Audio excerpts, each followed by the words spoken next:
The last customer. The key turned with a quiet reluctance, as if even the lock itself understood what this morning meant. Artie Pendleton paused with his hand still resting on the cool brass handle, feeling the faint vibration of the November wind against the door. For a moment, he didn't move. The street behind him, Main Street of Oakhaven, was still half asleep, wrapped in a gray-blue dawn. A paper cup rolled lazily along the sidewalk, nudged by the wind. Somewhere in the distance, a delivery truck hissed to a stop. Artie pushed the door open. The small brass bell above it rang, soft, familiar, unchanged. It was the same sound it had made for 45 years, a clean, simple note that once meant a full day ahead. Now it echoed a little longer than usual. He stepped inside and closed the door behind him, shutting out the cold. The warmth wasn't immediate. It never was. But the air inside held something steady. Something that had outlasted seasons, trends, and time itself. The smell greeted him first. Talcum powder, bay rum, the faint antiseptic sharpness of barbicide, and beneath it all, something older, wood, leather, and years. Artie stood there for a second, breathing it in like a man returning home after a long trip. Then he reached for the light switch. Click. The fluorescent bulbs hummed awake overhead, flickering once before settling into their usual pale glow. The mirrors caught the light and sent it bouncing softly across the room, revealing everything exactly as it had been left the evening before. The black and white checkered floor, worn smooth in the paths where men had walked, stood, waited. The Belmont chairs, heavy, dependable, their leather cracked just enough to tell a story, but not enough to fail their purpose. The counter, lined with combs soaking in blue liquid. The old radio on the shelf, silent for now. And the clock. It ticked steadily above the mirror. It always had. Artie took off his coat and hung it on the same hook he'd used for decades. The fabric settled with a quiet sigh. He rolled up his sleeves with practiced ease, revealing forearms still strong, though thinner now. The skin marked by time. His hands trembled slightly as he reached for the coffee maker. Only slightly. It was an old drip machine. Nothing fancy, never had been. He filled it carefully, measuring the grounds without looking, as though the rhythm of it lived somewhere deeper than memory. Water, filter, grounds, lid, click. The machine sputtered to life, a soft gurgling that slowly filled the room. The smell of coffee began to rise, threading itself into the familiar scents of the shop. Artie moved to the mirrors next. He took a clean cloth and wiped each one slowly, deliberately. Not because they needed it, they were already clean, but because it was part of the morning. Always had been. Back when mornings meant something else, he could almost see them if he let himself. Men in work boots, shaking off the cold. Boys swinging their legs nervously in the big chairs. Fathers standing behind them with a hand on a shoulder. Just a trim, they'd say. Like last time. There had been laughter then.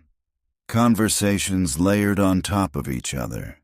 The steady rhythm of scissors, the buzz of clippers, the rise and fall of voices that made the room feel full, alive.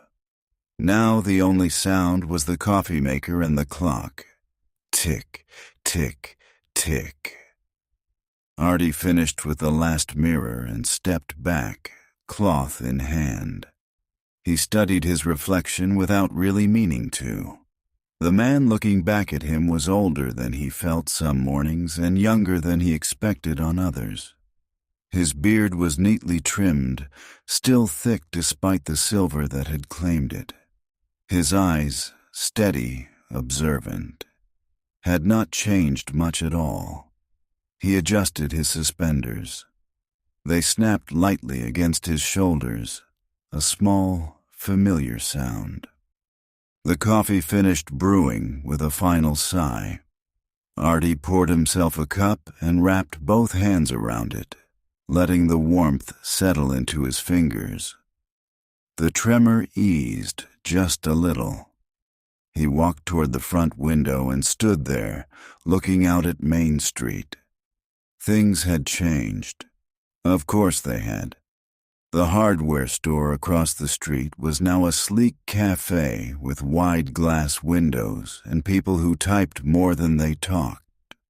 The old pharmacy had become something bright and modern, with a name written in thin, confident letters. But the street itself, it still carried echoes, if you looked long enough. A gust of wind sent a swirl of dry leaves skittering across the pavement. They gathered briefly near the curb before scattering again, restless. Artie took a sip of his coffee. It tasted exactly the same. He turned back toward the shop, his eyes moving slowly from one corner to another, taking it all in, not as a man inspecting his work, but as someone quietly committing something to memory. The chairs, the floor, the clock. Tick.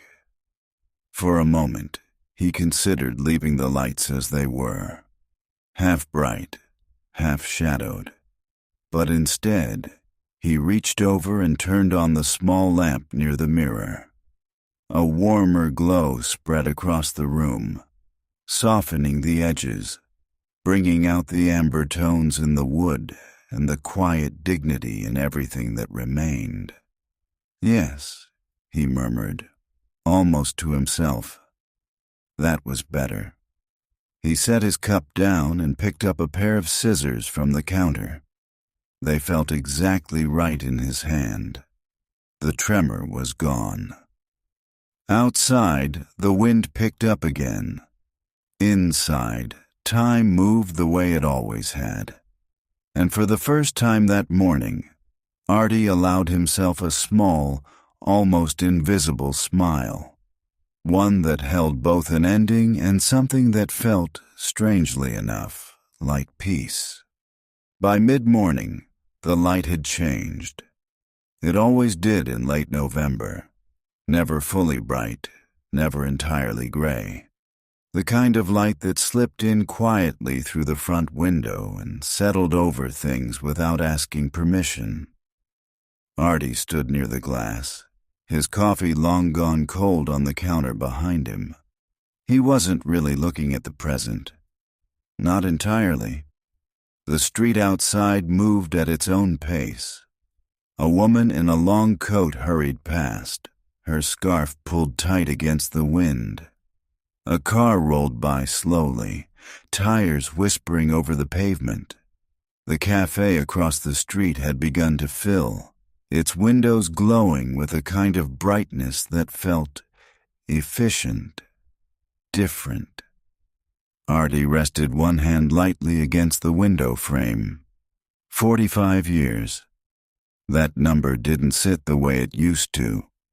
Back in the early days, it had seemed impossible, something too large to imagine. Now it felt like something that had passed quietly, like a conversation you didn't realize had ended until you were already alone. He tilted his head slightly, and for a moment, the reflection in the glass shifted. And there they were. Not really. Not in the way you could touch or speak to. but present enough. The street as it had been. Oak Haven in the 1980s wasn't louder exactly, but it had been fuller, denser with life. The kind that didn't need to announce itself. Men used to gather outside the shop before it even opened, stamping their boots against the cold, trading stories that stretched longer than the mornings allowed. Pickup trucks lined the curb. Kids darted between them, their laughter sharp and quick in the crisp air. Artie could almost hear it now. "Morning, Artie. Got time for one more before work? Hey, don't mess up the boy's hair. His mama will have my head." He smiled faintly at that. Inside the shop, those mornings had moved differently. The bell above the door never seemed to stop ringing. One man out, another in. Jackets draped over chairs. The radio playing something easy, old country, maybe a bit of early rock. The kind that settled into the background without demanding attention. And the boys. There were always boys. Some nervous, some restless, some trying very hard to look like they weren't either. Their fathers would stand nearby, offering instructions that were more about presence than precision. Just clean him up. Short on the sides.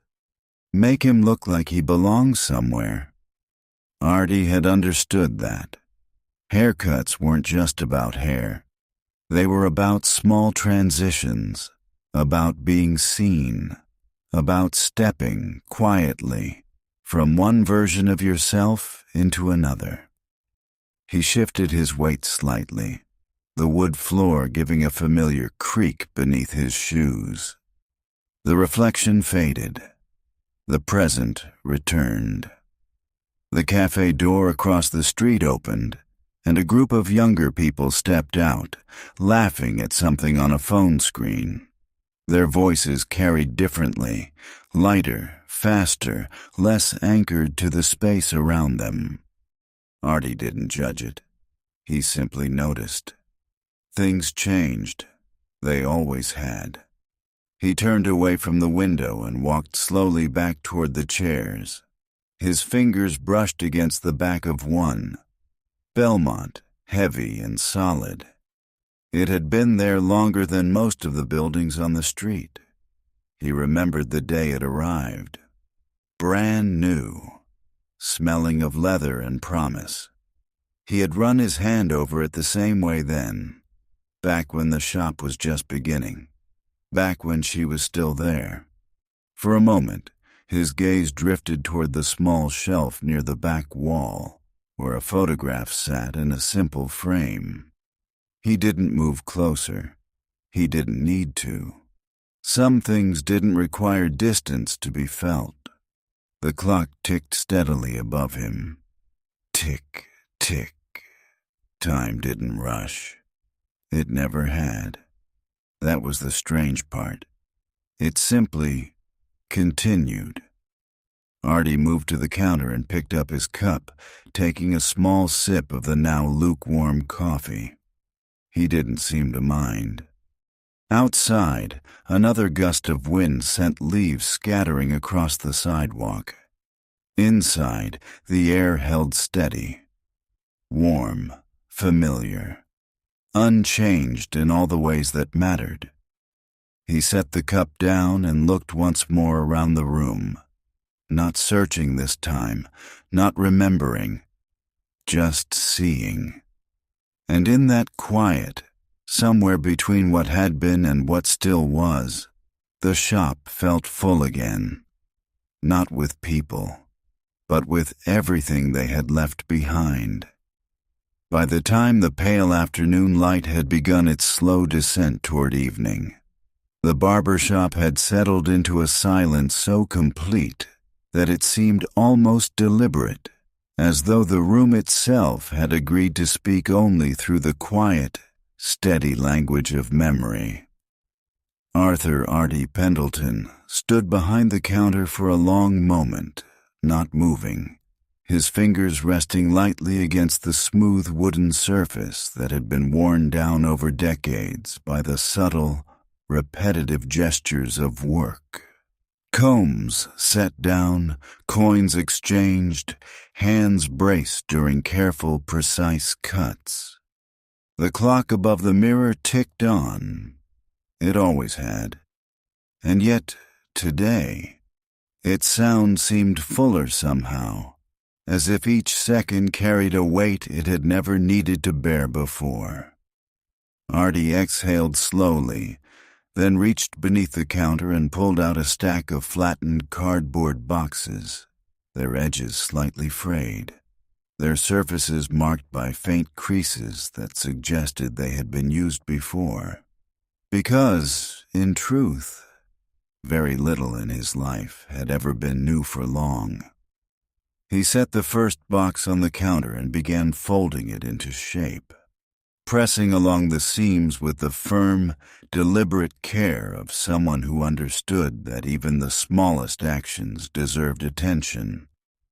The sound of cardboard bending and settling echoed gently in the room, joining the clock's steady rhythm. Once the box stood upright, he paused again, not because he didn't know what to do next, but because knowing did not make it easier.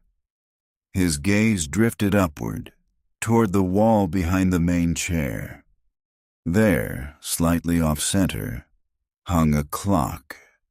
Not the shop clock, the dependable, ever-ticking one above the mirror, but a different one, older, more intricate.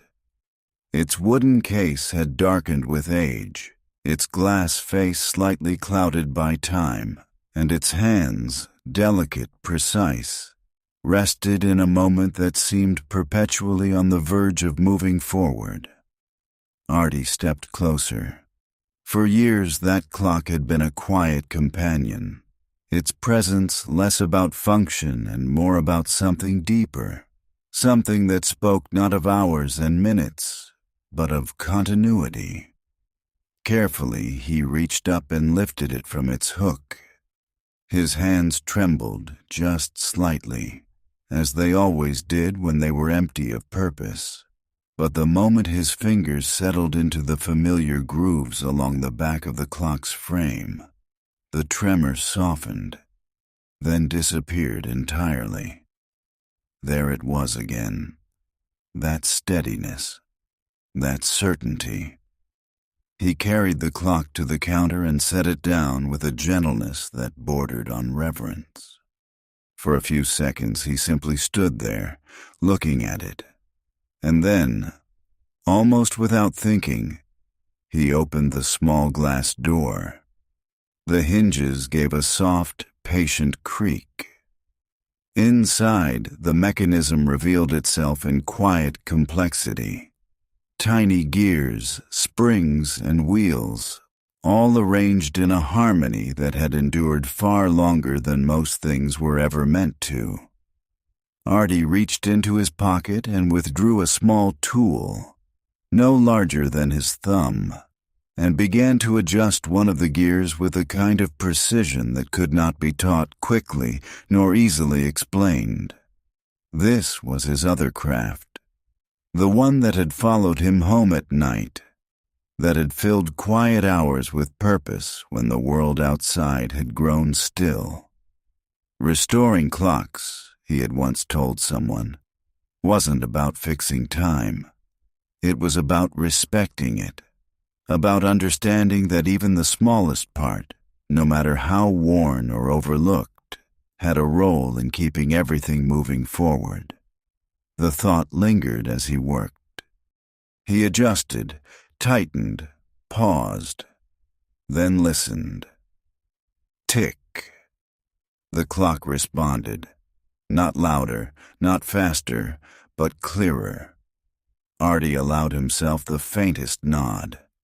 Then, slowly, he closed the glass door and lifted the clock once more, placing it carefully into the box, cushioning it with a folded cloth that had once been used to polish mirrors. He stood there for a moment longer, his hand resting lightly on the edge of the box, as though confirming that it would remain where he had placed it. 45 years. He did not say the number aloud. He didn't need to.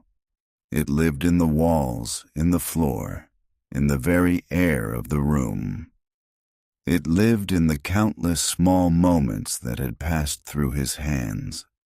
Each haircut, each conversation, each quiet exchange that had meant more than it had ever seemed at the time. Time, he thought, had never rushed him. It had simply continued. And now it was asking him, gently but without hesitation, to do the same. Artie folded the flaps of the box but did not seal it. Not yet.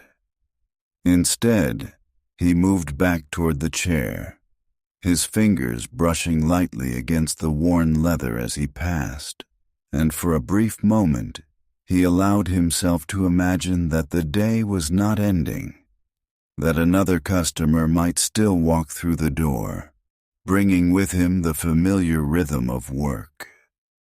The clock above the mirror ticked on. Tick, tick. And somewhere beneath that steady sound, something else lingered. Not urgency, not regret, but a quiet understanding that time, like everything else, did not need to be held on to in order to matter. The light outside had begun its slow surrender to evening, softening at the edges and deepening in tone when the sound finally came. It was not loud. It never had been. And yet, in the stillness of the shop, it carried with it a clarity that seemed to reach far beyond its simple origin. The bell above the door rang, a single, familiar note. Artie did not turn immediately. For a fraction of a second, so brief it might have gone unnoticed by anyone else, he remained exactly where he was, one hand resting on the back of the chair, as though allowing the sound to settle fully into the room before acknowledging it. Then, slowly, he turned. The door was still half open, held briefly against the pull of the wind, and in that narrow space between outside and in stood a man brushing a few stubborn leaves from the shoulders of his coat. Tom Harrison stepped inside with a kind of quiet familiarity that did not need to announce itself. He nudged the door closed behind him, and the bell gave a softer, secondary chime as it returned to rest. For a moment, neither man spoke. The air between them was not empty. It was full, layered with years of shared routine, of conversations that had never needed to be finished because they were always, in some way, ongoing. Tom removed his cap, revealing hair that had thinned but not surrendered, its silver strands catching the warm light of the shop. "Well," he said at last, his voice carrying that same steady warmth it always had. "You've still got the lights on." Artie's mouth shifted, just slightly. "Didn't seem right not to," he replied. Tom nodded, as though this confirmed something he had already known. He took a few steps forward, his shoes making that soft, familiar sound against the checkered floor, and paused near the chair, his hand resting briefly on its back, mirroring, without realizing it, the position Artie had held just moments before. "Wind's picking up out there," Tom added, glancing toward the window where a scatter of dry leaves pressed briefly against the glass before slipping away again. Artie followed the motion with his eyes, then looked back at Tom. "Does that this time of year?" Another small nod. Tom set his cap down on the counter with care, smoothing it once as if it were something worth preserving, then slipped out of his tweed coat, revealing a neatly buttoned shirt beneath it. There was something about the way he moved, unhurried, deliberate, that matched the room itself, as though he had never quite adjusted to the faster rhythms of the world beyond it. Or perhaps he had simply chosen not to. Artie stepped closer to the chair and turned it slightly, the mechanism responding with a quiet, well-worn ease. "Same as usual?" he asked. Tom let out a soft breath that might have been a chuckle. "After all this time," he said, lowering himself into the chair, "I'd be a fool to change it now." The leather creaked gently as it accepted his weight. Artie reached for the white cape, snapping it once before draping it over Tom's shoulders, the fabric settling into place with a familiar, practiced precision. He moved without hesitation, without wasted motion, securing the paper collar at the back of Tom's neck with a touch so light it was almost imperceptible. For a moment, his hands lingered there, not long enough to be noticed, just long enough to acknowledge. Tom caught his reflection in the mirror, his eyes meeting Artie's not directly, but through that shared frame of glass that had held countless such moments over the years. "Didn't think I'd make it before closing," Tom said quietly. Artie adjusted the cape, smoothing it across Tom's shoulders. "Figured you would," he replied. Tom tilted his head slightly, studying the man behind him. Not just the barber, but the friend who had stood in this exact place for 4 decades, steady as the clock on the wall. "Yeah," he said after a pause, his voice softer now. "I suppose I always do."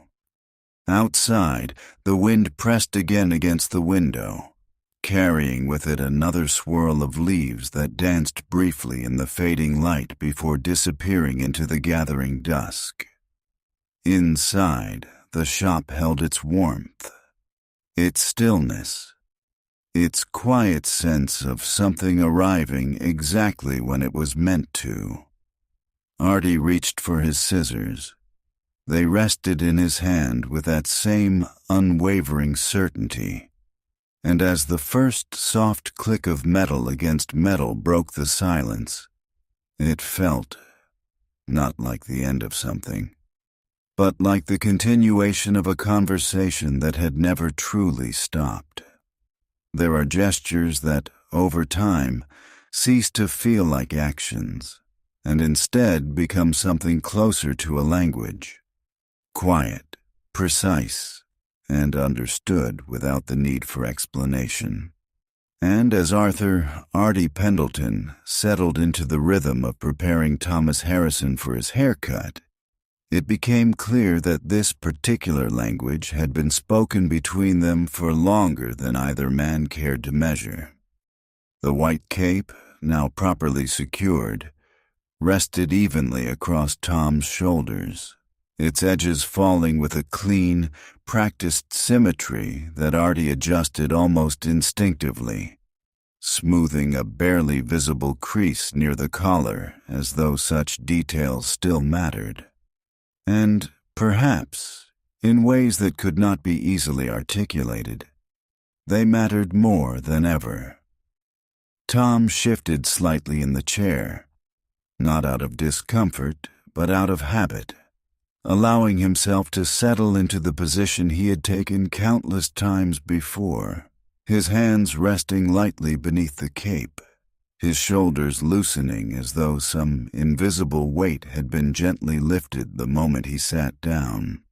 "You still keep it warm in here," Tom remarked, his voice low, carrying the easy tone of someone commenting on something both obvious and quietly appreciated. Artie reached for the comb, its teeth gliding through Tom's hair with a soft, steady sound that seemed to belong to the room itself. "Heat works same as it always did," he replied, though his tone suggested that what he meant extended beyond the furnace tucked away in the back. Outside, the wind pressed faintly against the glass, but inside, the air held its warmth, enriched now by the subtle rise of steam from a kettle Artie had set earlier without conscious thought. A small addition to the environment, yet one that deepened the sense of enclosure, of separation from the restless world beyond the door.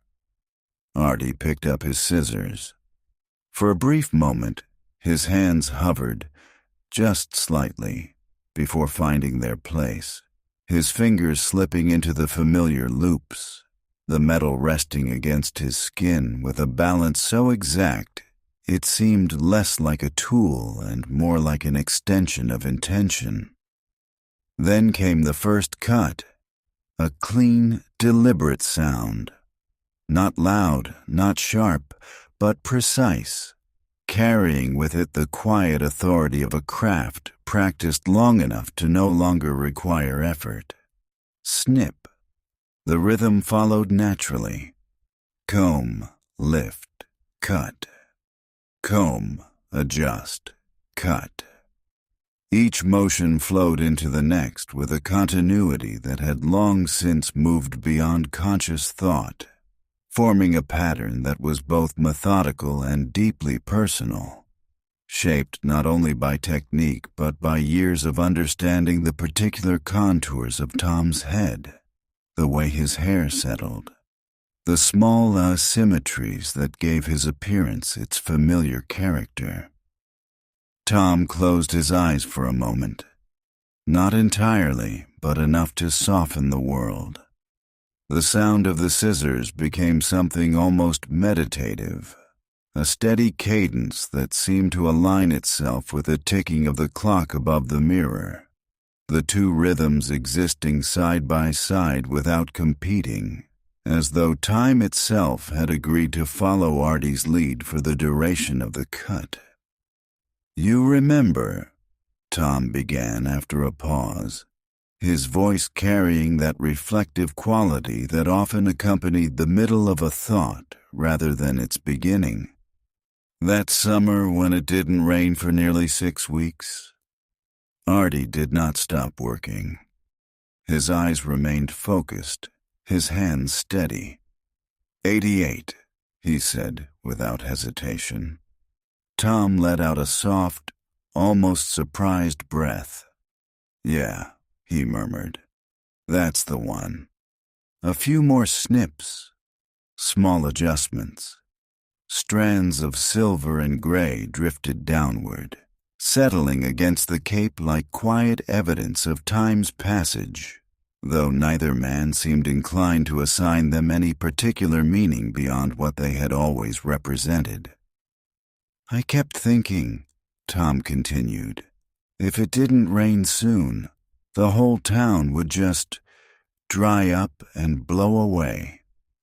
Artie allowed himself the faintest hint of a smile. "Didn't," he said. "No," Tom agreed, opening his eyes again to meet his own reflection. "It didn't." The mirror held them both, not just as they were now, but as they had been, layered, overlapping, impossible to separate completely from the present moment. Artie stepped slightly to the side, adjusting his angle, his movements measured yet fluid, as though guided by something deeper than routine. "Things tend not to," he added after a moment. Tom considered that, his gaze steady. "Even when it feels like they might," he said.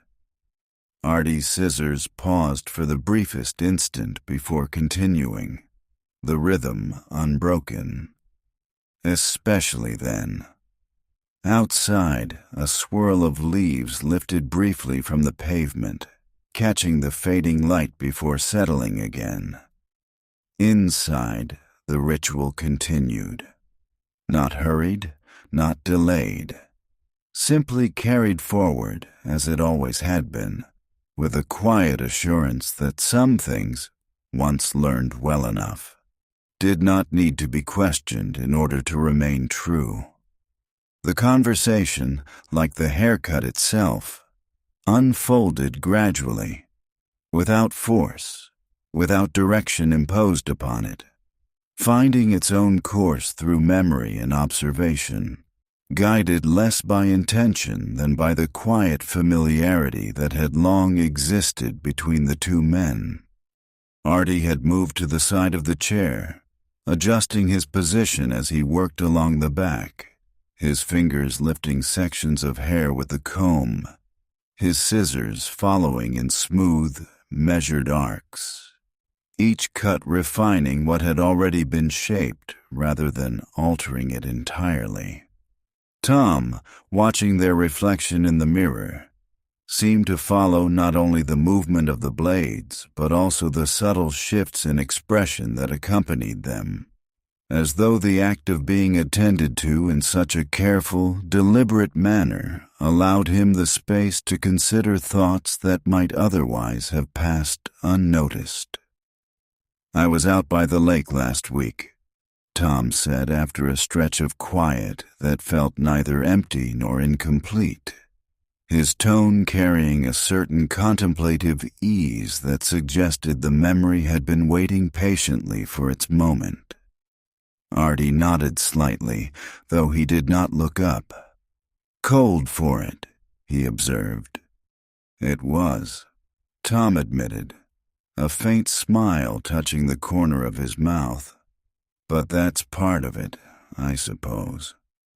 The scissors continued their steady work. Snip, snip. "The water was still," Tom went on, his voice softening as the image took shape in his mind.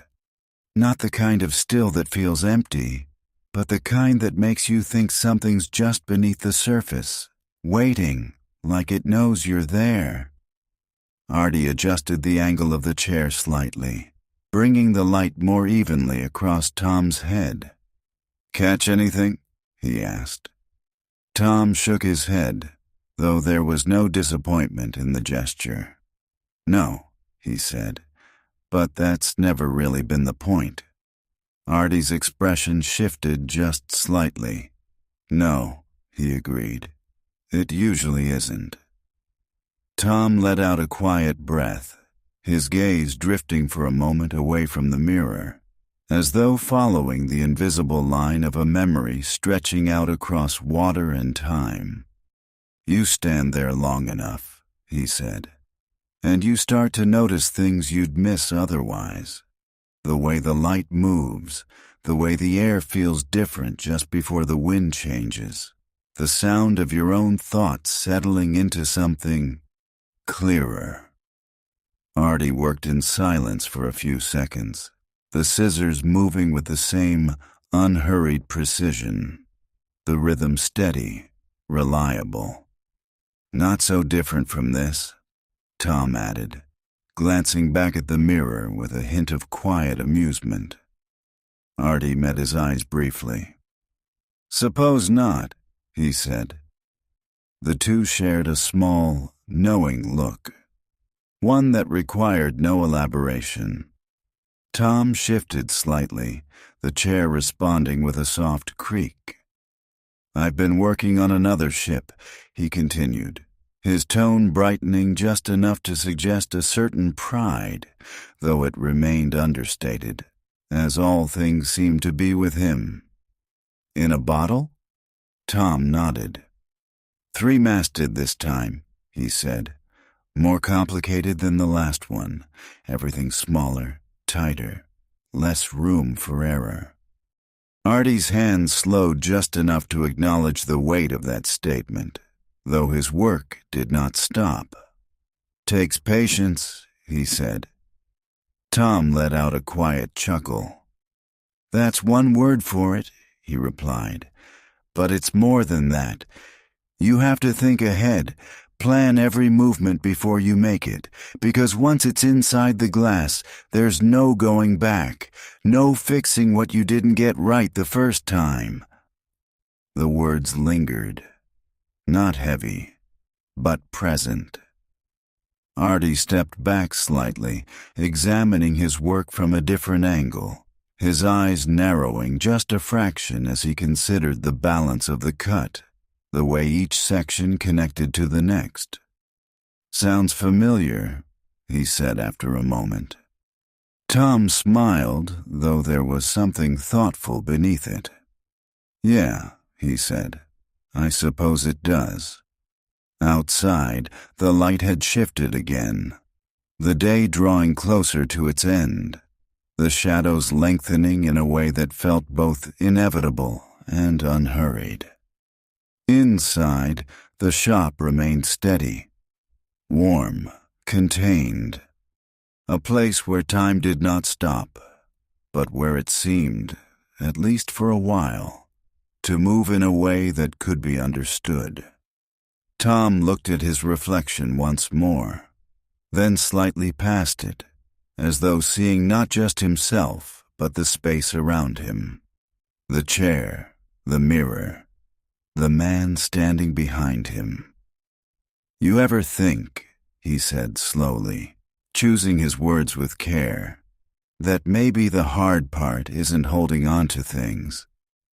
Artie waited, but knowing when to let them be finished, the scissors paused, only for a second, then resumed. Snip. Artie's gaze remained steady, his hands sure. "Sometimes," he said, and in the quiet that followed, the answer seemed complete. Not because it explained everything, but because it didn't try to. By the time the conversation found its way into quieter, more grounded territory, the light outside had thinned into that particular shade of late November gold that seemed less like illumination and more like a memory of brightness lingering just a little longer than expected. Artie had moved to the side again, adjusting the line above Tom's ear with a care so exact it might have appeared unnecessary to anyone unfamiliar with the craft. Yet to him it was precisely these small refinements that separated habit from pride, routine from something closer to devotion. Tom, watching their reflection, tilted his head slightly, as though measuring not only the progress of the haircut, but also the passage of time contained within it. "You ever notice?" he began slowly, his voice carrying that thoughtful cadence that suggested the idea had been forming long before it was spoken. "How everything out there keeps getting brighter, but somehow feels a little less seen." Artie did not answer immediately.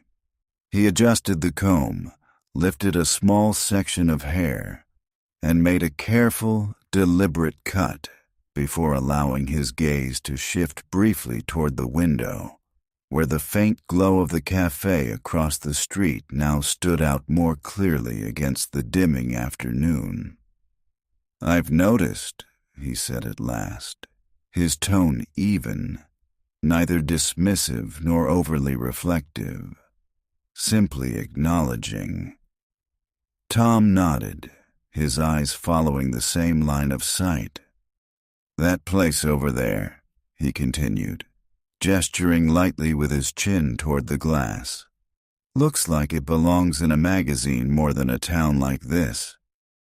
Artie allowed himself the faintest hint of a smile.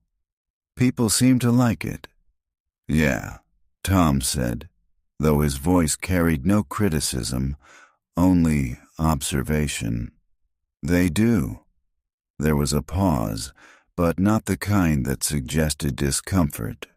Rather, one that allowed the thought to settle naturally, like dust in a beam of light.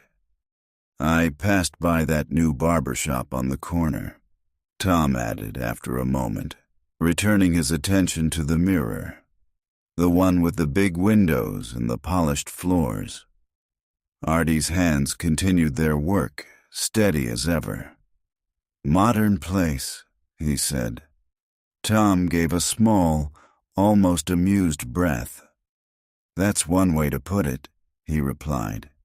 Everything in there looked precise, like it had been arranged before anyone even walked in. Another snip, another adjustment. "Nothing wrong with that," Artie said quietly. "No," Tom agreed. "There isn't." And yet, the way he said it carried something more. Not disagreement, but a recognition that not everything needed to be measured in the same way. The clock ticked above them. Tick, tick. Tom leaned back slightly, allowing the chair to support him fully, his shoulders relaxing as the familiar rhythm of the haircut continued. "You closing because of them?" he asked. Not abruptly, but with a directness that came only from years of knowing when a question could be asked without offense. Artie considered the question, not because he hadn't thought about it before, but because answering it required a kind of clarity that could not be rushed. The scissors slowed, though they did not stop. "Rent went up," he said, his tone matter-of-fact, as though discussing the weather rather than something more personal. "Foot traffic changed, fewer folks coming in for what I do." Tom listened without interruption. "Different habits," Artie continued, making a small adjustment near the neckline, his movements precise, controlled. "Different expectations." Tom nodded slowly. "Yeah," he said. "I suppose that happens." There was no bitterness in Artie's voice, no trace of resentment, only the quiet acknowledgement of a shift that had been unfolding for years, one that had not arrived suddenly but had instead settled gradually, like evening light replacing day. "People aren't wrong for wanting something new," Artie added after a moment, his gaze steady on his work. "Same way we weren't wrong for wanting what came before."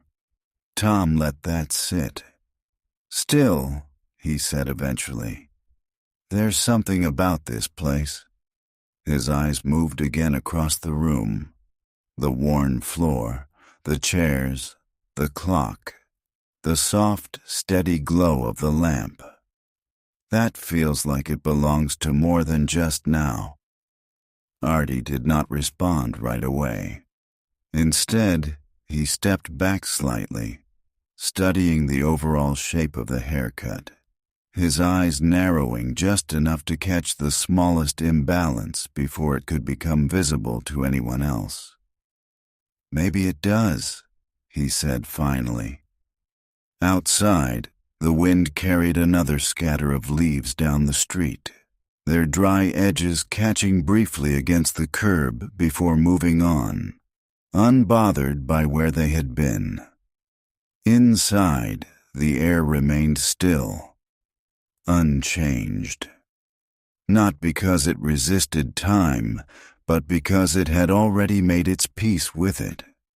And in that quiet understanding, the conversation settled, not into silence, but into something steadier, something that did not require further explanation to be fully understood. It was not clear which of them first allowed the conversation to drift toward the past in a more personal way, because it happened with the same quiet inevitability that had guided everything else that afternoon, without announcement, without intention, as though certain topics simply knew when they were ready to be spoken aloud.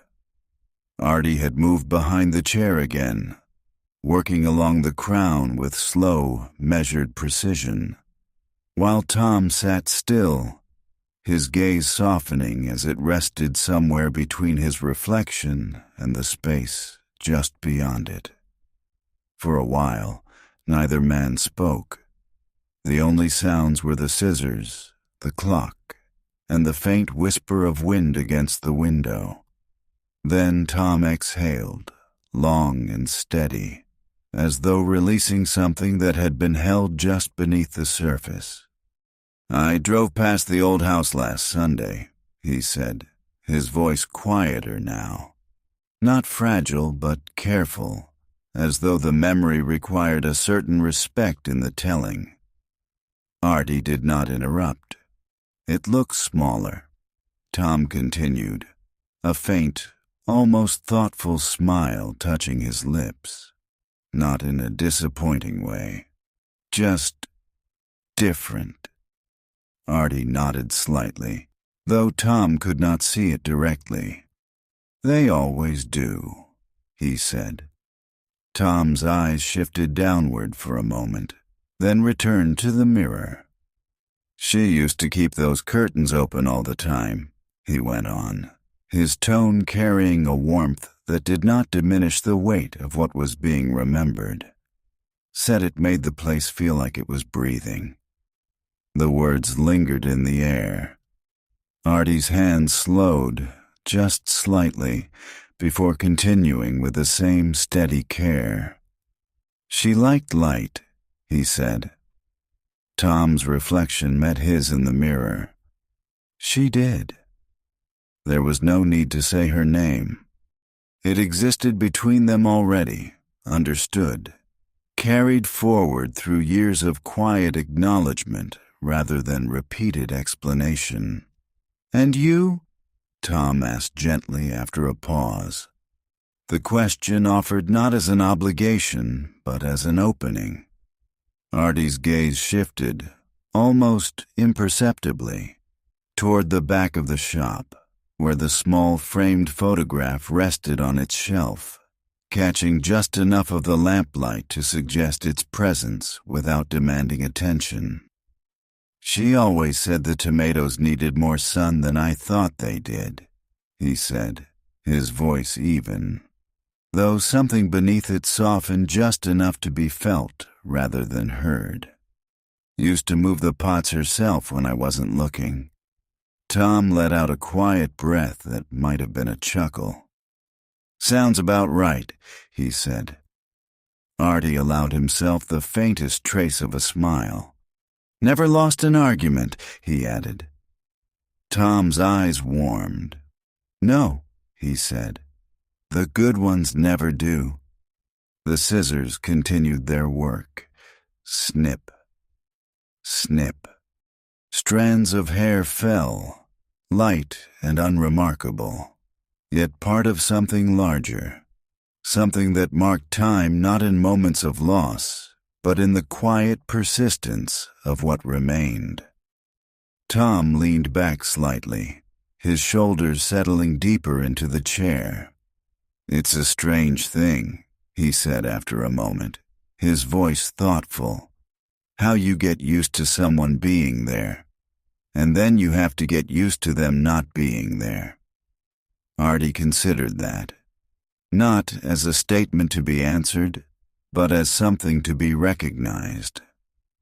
"You don't get used to it," he said eventually, his tone steady, certain. "You just learn how to carry it." Tom nodded slowly. "Yeah," he murmured. "That sounds closer." Another pause followed, but this one felt different. Not empty, not heavy, but full in a way that did not need to be filled further.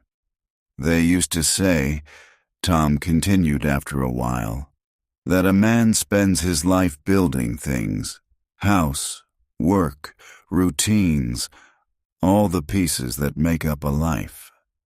Artie listened. "But what they don't say," Tom added, "is that what really stays are the people who were there while you were building it." The clock ticked, steady, unchanging. Artie finished a careful line along the back of Tom's neck, then stepped slightly to the side, examining his work with the same quiet attention he had given it from the beginning. "They're still there," he said after a moment. "Not as a correction, but as a continuation." Tom met his eyes in the mirror. "Yeah," he said softly. "I think they are." Outside, the light had faded further.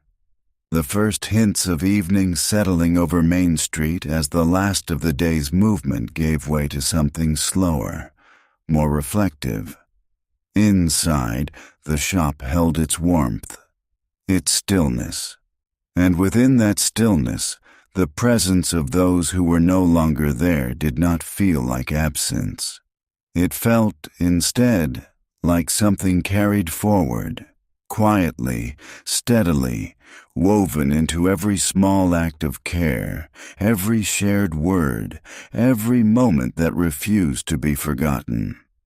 By the time the last careful adjustments of the haircut had been made, and the soft fall of trimmed hair had settled across the cape like a quiet, silvery snowfall, Artie stepped back with a measured breath, his eyes scanning the result not with pride alone, but with the deeper, more restrained satisfaction of a craftsman who understood that true work was not in what was added, but in what was refined. For a brief moment, neither man spoke. The room seemed to recognize the transition. Outside, the fading light had taken on that dusky tone that belonged only to late autumn evenings, when the day did not so much end as gently recede, leaving behind a softened stillness that lingered in the air. Inside, however, there remained one final ritual. Artie turned slightly, his movements unhurried, and reached for the small metal basin resting near the back counter, where a kettle had been quietly doing its work, releasing faint tendrils of steam that rose and disappeared into the warm air above. He lifted the lid, allowing a fuller breath of heat to escape, and then, with practiced care, dipped a neatly folded white towel into the hot water, pressing it down just long enough for the fabric to absorb the warmth without becoming heavy or unwieldy. When he lifted it again, steam curled gently from its surface. He wrung it once, firmly but not excessively, his hands steady, deliberate, ensuring that what remained was neither too wet nor too dry, but precisely what was needed. Tom, watching through the mirror, did not move. There was something about this part, this particular moment, that invited stillness rather than participation, a quiet surrender to a process that had never once failed to deliver exactly what it promised. Artie stepped forward. "Lean back," he said, his voice low, almost softened by the steam that now hung faintly in the space between them. Tom obeyed without hesitation, allowing the chair to recline, his head resting comfortably, his gaze drifting upward before closing entirely, as though what followed was best received without the distraction of sight. And then, gently, Artie placed the towel across Tom's face. The contact was immediate. Warmth spread outward, soft and enveloping, settling into the skin with a kind of quiet insistence that was neither abrupt nor fleeting, but steady, patient, like something that had been waiting its turn. Tom exhaled slowly beneath it. The breath fogged the fabric slightly, then faded. For a moment, the world narrowed. The sounds of the street, faint as they were, receded even further, replaced by the subtle rhythm of breathing, the distant ticking of the clock, and the almost imperceptible shifting of fabric as the towel adjusted to the contours of his face. Artie rested his hands lightly along the edges, ensuring the fit was just right, not pressing, not holding, but guiding. He had done this thousands of times, and yet today, there was something in the way he lingered, just a second longer than necessary, just enough to acknowledge that this was not merely part of a service, but something closer to a closing gesture. Steam rose and faded. Time passed, though it did not feel as though it was moving. Tom felt it in layers, the warmth softening the skin, the tension easing from his jaw, the quiet invitation to let go, if only for a moment, of the small, accumulated weights that had followed him through the years. "You know," he said after a while, his voice slightly muffled beneath the towel, yet steady, "there aren't many places left where a man can just sit like this." Artie did not respond immediately. He adjusted the edge of the towel slightly, ensuring the heat remained even. "No," he said eventually, "there aren't." Tom's breath slowed. "There's something about it," he continued. "The way everything just stops asking anything of you." Artie's gaze lowered, not in thought, but in quiet agreement. "That's the idea," he said. Another pause. Not empty. Full. After a moment, Artie reached forward and gently lifted the towel away, folding it back with the same care he had used to place it, setting it aside without sound. Tom opened his eyes slowly. There was a softness there now, not just from the heat, but from something deeper, a kind of ease that did not often come easily anymore. Artie turned to the counter and reached for the shaving brush, its handle worn smooth from years of use, its bristles still full, still responsive. He dipped it into a small bowl, working it in slow, circular motions until the lather formed, thick even, carrying with it the faint, unmistakable scent of soap that belonged to another time. When he turned back, brush in hand, the room felt quieter still, as though everything had settled into place, ready for what came next. There was a particular kind of silence that accompanied the preparation of a straight razor, not the absence of sound, but a narrowing of attention so complete that everything unnecessary seemed to fall away on its own. And as Artie reached for the worn leather strop hanging beside the mirror, that silence settled into the room with a quiet authority that neither man disturbed. He took the razor from its place on the counter, its handle smooth, its weight familiar, and ran his thumb lightly along the spine, not testing the edge, for that would have been unnecessary, but acknowledging it, as one might acknowledge an old companion before beginning a task that required mutual trust. Then, with steady precision, he drew the blade across the leather. Once, twice, again. The sound was soft, rhythmic, a low, measured whisper that filled the space between each tick of the clock, aligning itself with the same unhurried tempo that had guided the day from the very beginning. Tom watched in the mirror at first, his eyes following the movement not with concern, but with a quiet attentiveness that came from long familiarity, from knowing not only the man who held the blade, but the countless times it had passed safely, skillfully, across his skin. Still, there was something about this moment that carried weight.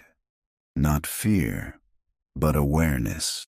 Artie finished the final pass along the strop and paused, just briefly, before folding the razor open fully, the blade catching the warm light in a thin, clean line.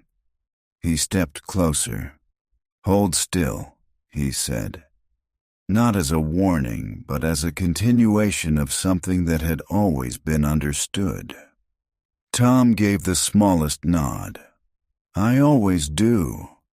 Artie allowed the faintest hint of a smile to pass, then dipped the brush once more and began to apply the lather, his movements slow, circular, the bristles moving across Tom's skin with a softness that contrasted gently with the precision that was about to follow. The scent rose again, clean, familiar, anchoring. When the lather was set, Artie set the brush aside and took the razor in hand, his fingers settling into place with that same quiet certainty that had defined every movement of the day. And then, without hesitation, he began. The first stroke was careful, deliberate, the blade gliding downward with a smoothness that spoke not of sharpness alone, but of control, of years spent learning exactly how much pressure to apply, exactly how to follow the natural lines of a face without forcing them into anything they were not. Tom's breathing remained steady, in, out.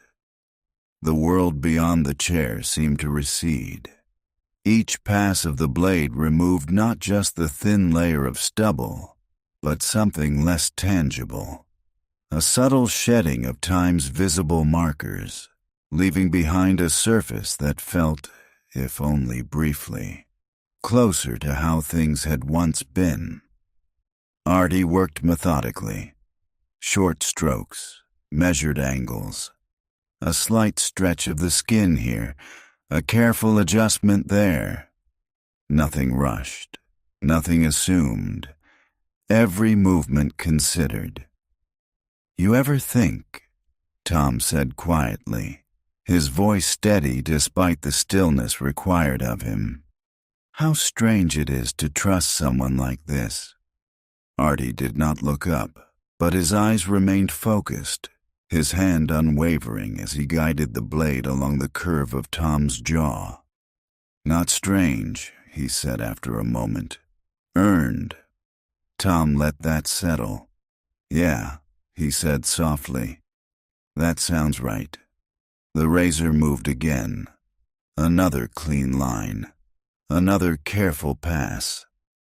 Outside, the last of the daylight slipped lower, the window now reflecting more of the shop's interior than the street beyond it, as though the world outside had stepped back to allow this moment its full measure.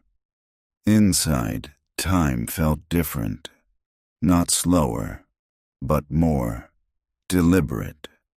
Artie wiped the blade on a clean cloth, then resumed, his hand steady, his focus absolute.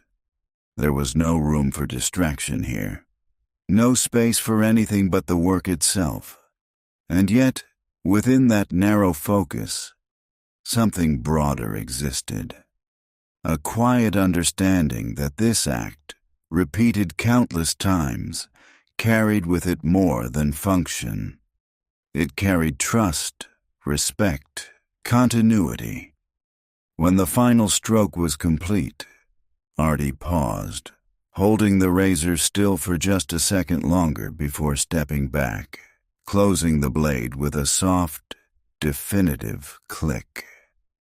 Tom remained still for a moment, then exhaled, a slow, steady breath that seemed to release something more than tension.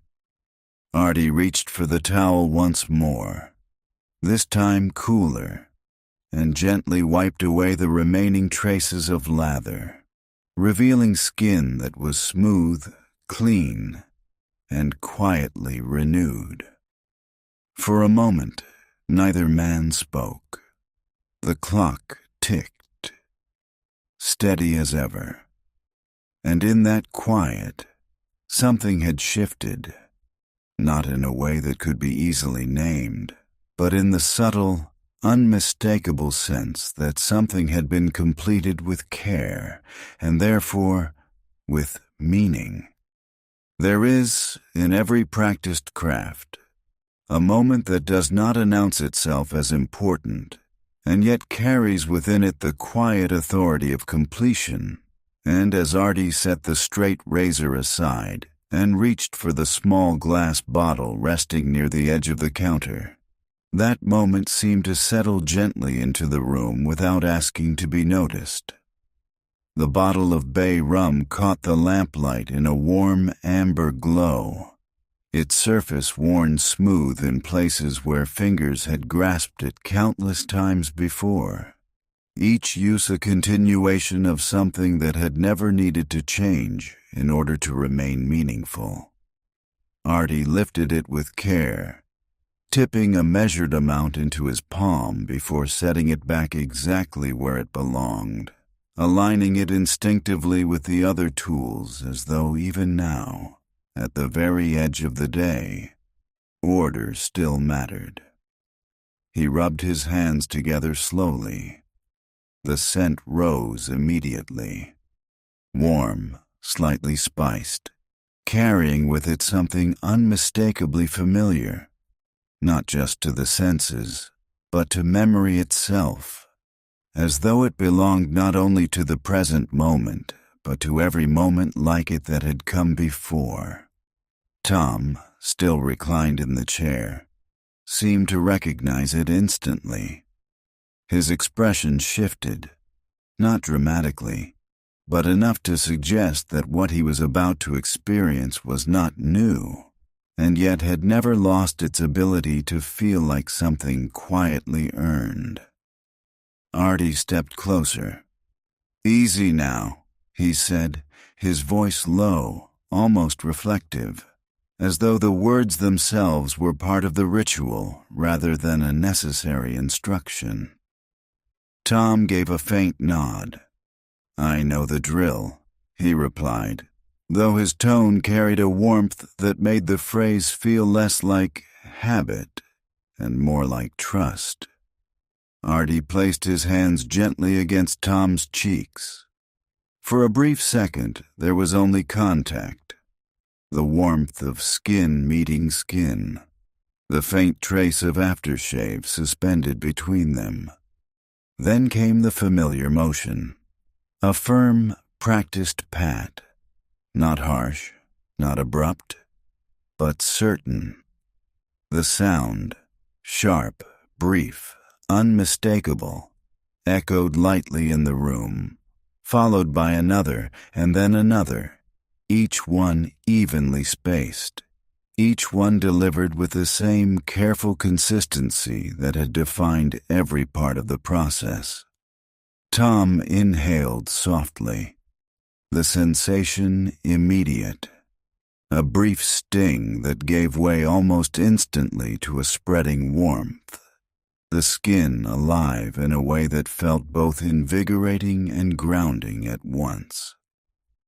"That never changes," Tom said, a quiet hint of amusement threading through his voice.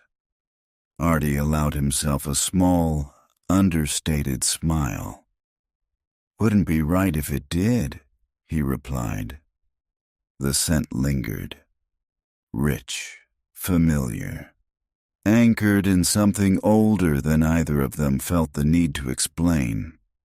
Artie stepped back slightly and reached for the soft brush resting in a shallow dish of talc, its bristles light and fine, dusted with a powder that carried a clean, almost weightless fragrance. With gentle sweeping motions, he brushed away the last traces of loose hair from Tom's neck and collar, the powder settling briefly before disappearing, leaving behind a faint coolness that balanced the warmth of the aftershave.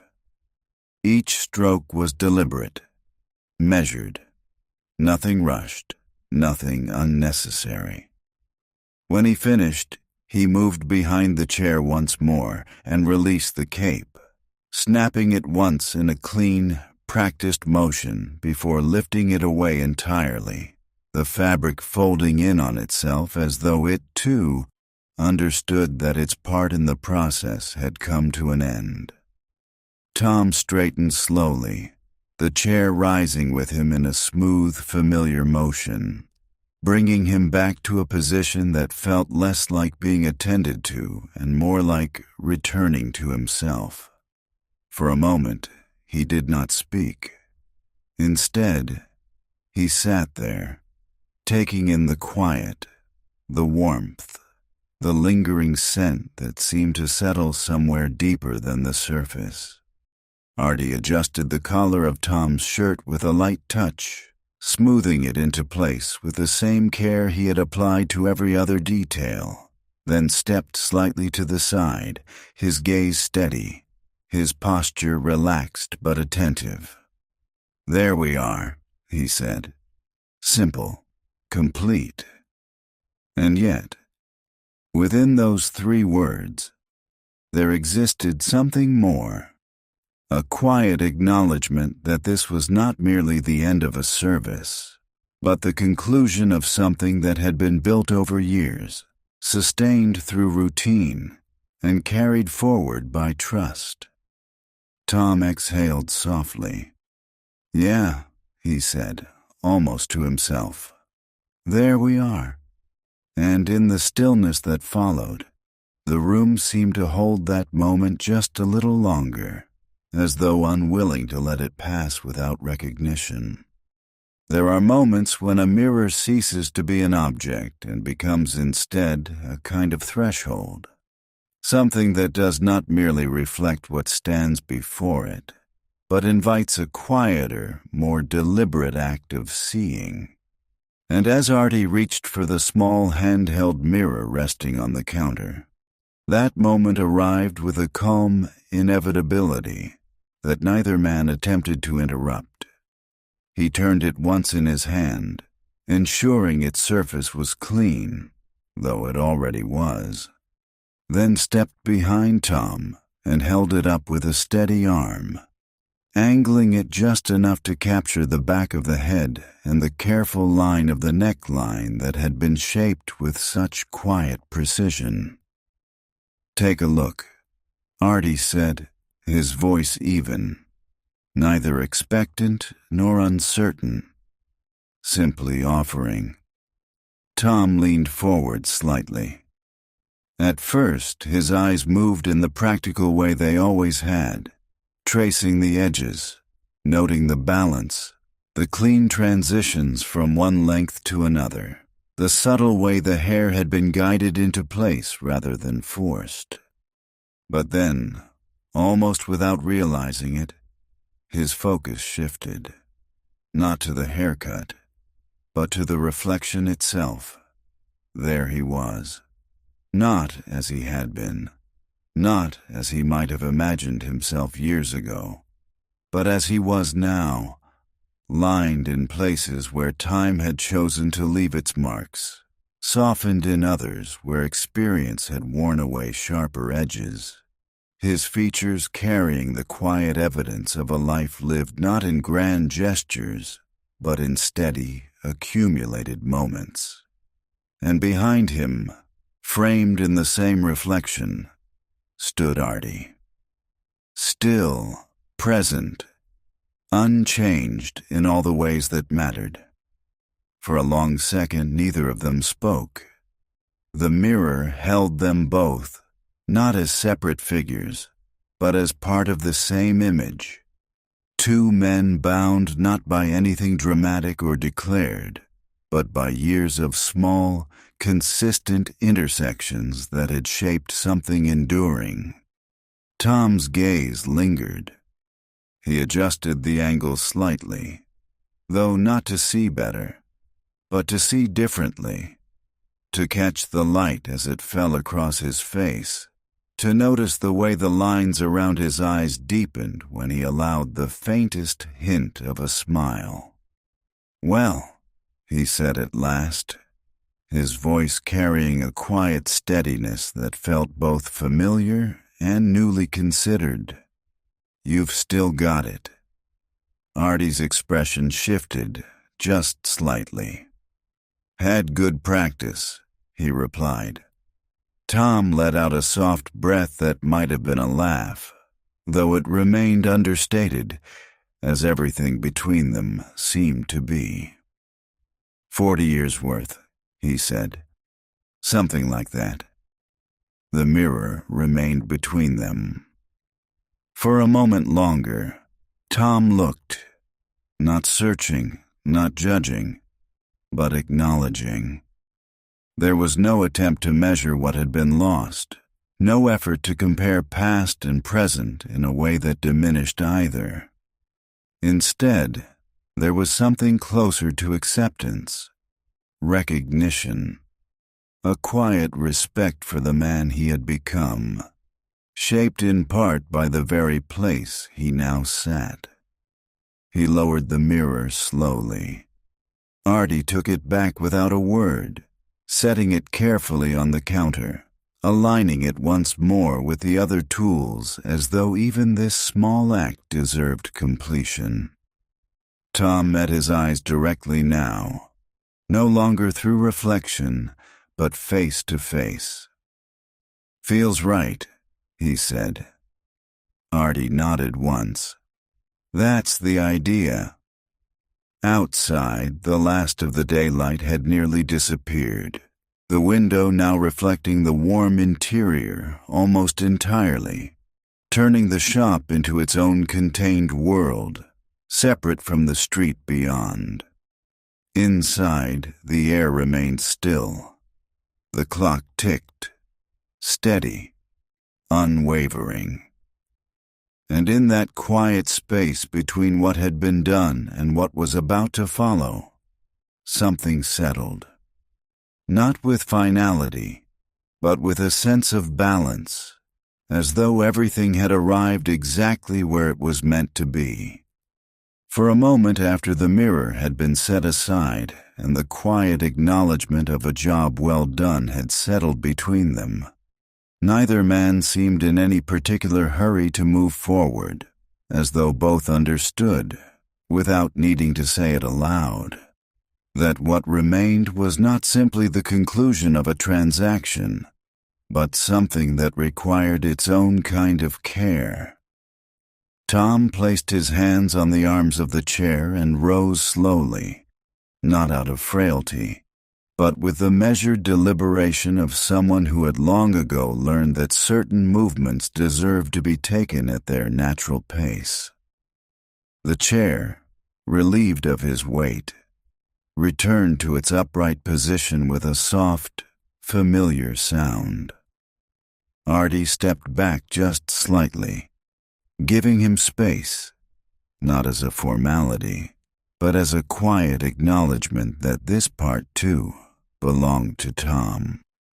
For a brief moment, Tom adjusted his sleeves, smoothing the fabric along his wrists, then reached for his tweed coat, lifting it from the counter and slipping it on with a care that suggested not vanity, but habit shaped by years of repetition. The coat settled into place as though it had always belonged exactly where it was. Then, after a small pause that felt almost intentional, he reached into his inside pocket and withdrew his wallet. It was worn, not excessively, not carelessly, but in the way that objects become when they have been carried daily for decades, their edges softened, their surfaces marked by use rather than neglect. Tom opened it slowly. Inside, neatly arranged, were a few folded bills, their presence unremarkable, and yet, in this moment, carrying a weight that extended beyond their monetary value. "How much do I owe you?" he asked, though his tone suggested that the answer was already known. Artie did not hesitate. 15, he said simply. Tom nodded once, as though confirming something he had expected. He reached in and selected a bill. Not a 15, Not even a 20, but 100. He held it for a second, looking at it, not with uncertainty, but with a quiet resolve, before extending it toward Artie. "Let me leave this," he said, his voice steady, though softer now, carrying something that could not be mistaken for obligation. Artie's gaze moved from the bill to Tom's face. For a brief moment, neither man spoke. The air between them shifted, not uncomfortably, but with the awareness that what was being offered was not simply money, but something deeper, something that carried gratitude, respect, and perhaps an attempt to give shape to something that did not easily fit within words.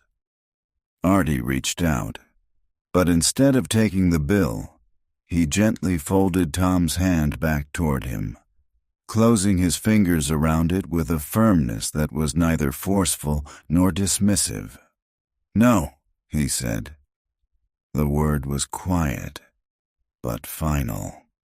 Tom's brow shifted slightly, not in disagreement, but in something closer to insistence softened by understanding.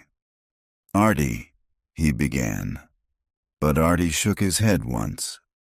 15, he repeated, his tone unchanged, as though anything beyond that would alter something that had never needed to be altered.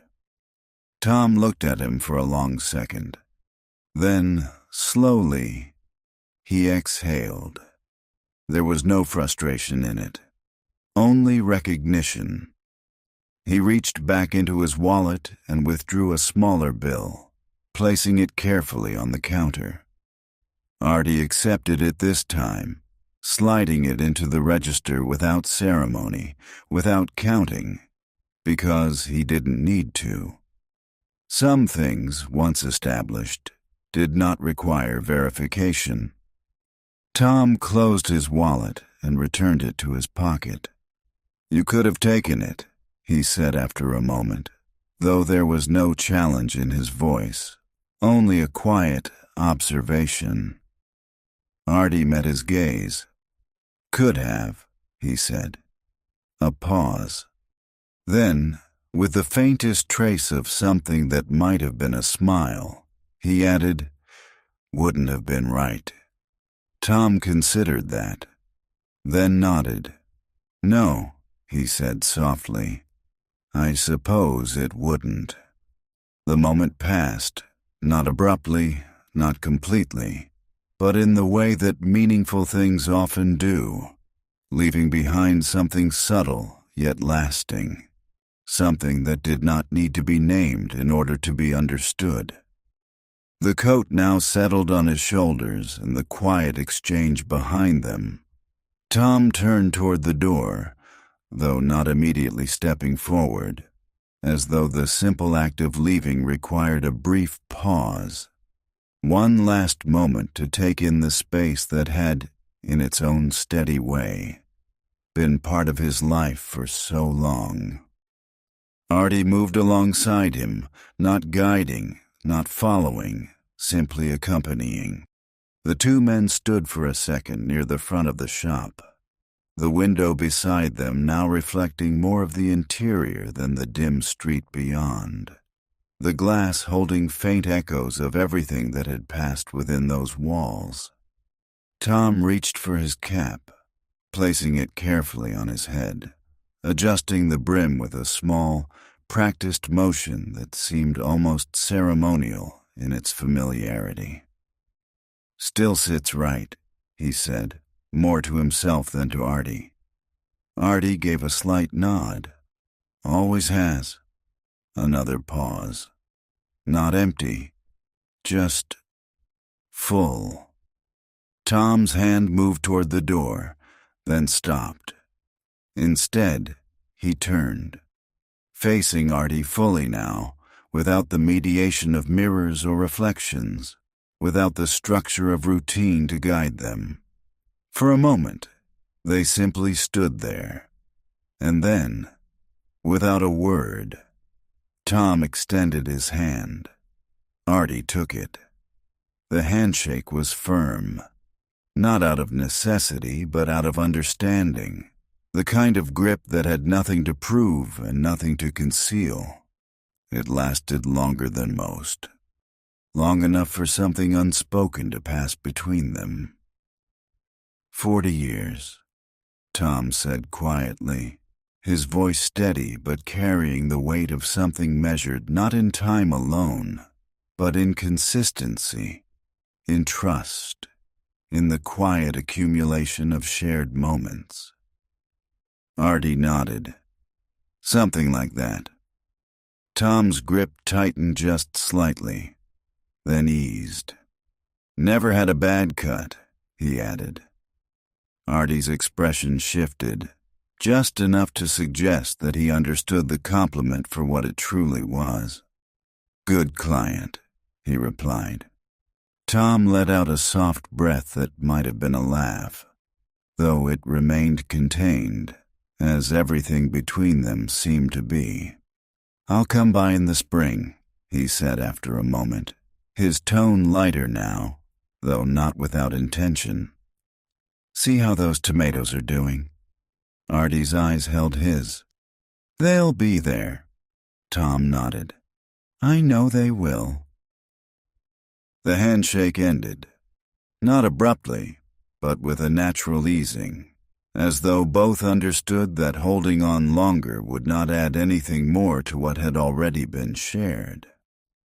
Tom turned back to the door. This time, he opened it.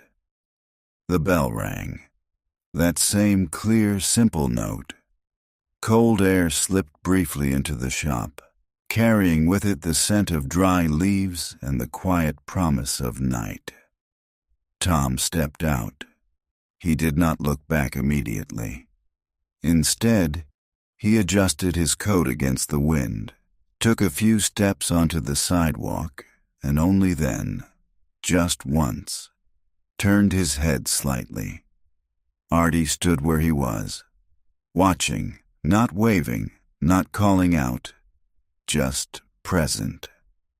Tom gave the smallest nod, then turned forward again and continued down the street, his figure gradually blending into the dimming light, becoming part of the same quiet landscape he had walked through for decades. The bell settled. The door closed. And just like that, the space he had occupied returned to stillness. For a long moment after the door had closed and the final echo of the bell had faded into the quiet, Artie remained where he stood, his gaze resting not on anything in particular, but somewhere in the space between what had just happened and what came next. The shop felt different now, not emptier, but complete. He exhaled slowly, then turned back toward the room. There was still work to be done, not the kind that required urgency, but the kind that asked for attention. He reached for the broom. The handle felt familiar in his hands, the worn wood shaped by years of use, and as he began to sweep, the soft, rhythmic sound of bristles against the checkered floor filled the room once more. Strands of hair, light, scattered, almost weightless, gathered together in small, quiet clusters, each one a trace of something that had already passed, now being gently collected, brought to rest. Artie moved slowly, not because he had to, but because there was no reason not to. Each motion was deliberate, complete. He swept beneath the chair, along the edges of the counter, into the corners where the smallest remnants tended to settle. When he finished, he set the broom aside and stood for a moment, looking at the floor, not to check his work, but to acknowledge it. Then he moved to the counter and turned off the radio, which had remained silent all day, as though it, too, had understood that today required something different. The click was soft, final. The clock continued. Tick, tick. Artie reached for his coat and slipped it on, the fabric settling around him with a weight that felt neither heavy nor light. Just right. He adjusted his suspenders once more, the familiar snap sounding quietly in the stillness. Then, slowly, he moved toward the front of the shop. The lights overhead remained on. For now. He paused near the switch, his hand resting lightly against the wall. For a second, he looked around, not searching, not remembering, just seeing. The chairs, the mirrors, the counter, the clock. Tick. Then, with a small, deliberate motion, he turned off the main lights. The room dimmed instantly, the softer glow of the lamp near the mirror lingering just long enough to hold the shape of the space before it, too, was gently switched off.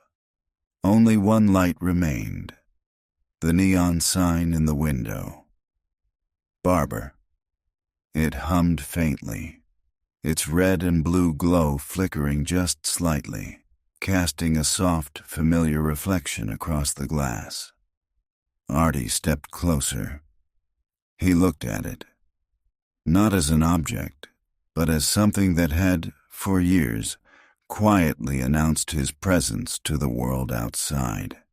Then, without hesitation, he reached up and turned it off.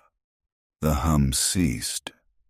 The light disappeared, and with it, something settled, not ended, but completed. Artie unlocked the door, stepped outside, and pulled it closed behind him, turning the key with a soft, final click. The air was cool. The wind carried the dry whisper of leaves across the pavement, gathering them briefly at his feet before moving them along. He pulled his coat collar up slightly and began to walk. Not quickly, not slowly, just steadily.